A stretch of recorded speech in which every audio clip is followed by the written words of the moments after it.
Good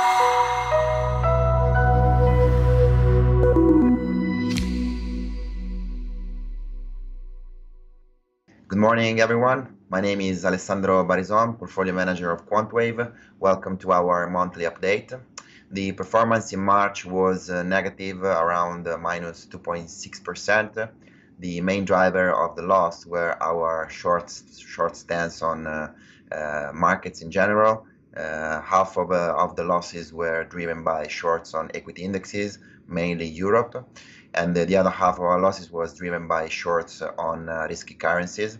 The stance of our model has been negative, driven mainly by deteriorating fundamental data, both macro and micro, and deteriorating flows into risky assets and stretched valuations and stretched technical indicators. We had so many potential selling signals coming from technical indicators, potential trigger, but they were wrong all the time. So basically around 2.8% we lost on risky assets shorts.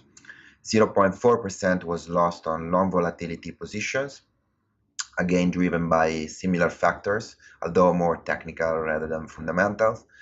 While we were not lucky, I mean, we managed to make some money on rates and credit strategies, which were quicker in getting out of short risk positions with the small sell-off that we had around the mid of the month, especially on credit. So we made around 0.4% on credit and 0.3% on rates, and that helped balance our performance. But the final result was anyway negative.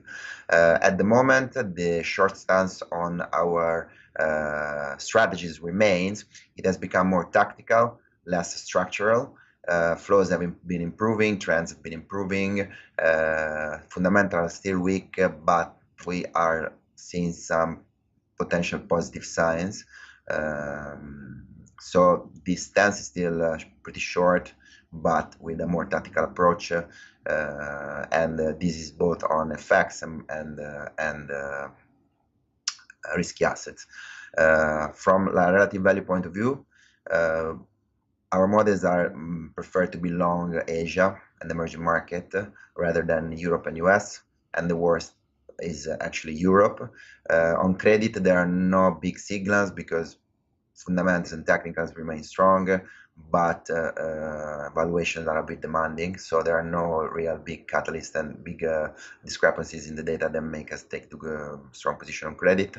And in FX, a similar situation where we don't have strong signals. Rates are at the moment slightly, the models are trading rates with a short bias on government bonds, so expecting a bit of a rebound, a bounce in the rates market, meaning yield going higher. And that's all for this month, and see you next month. Have a good day.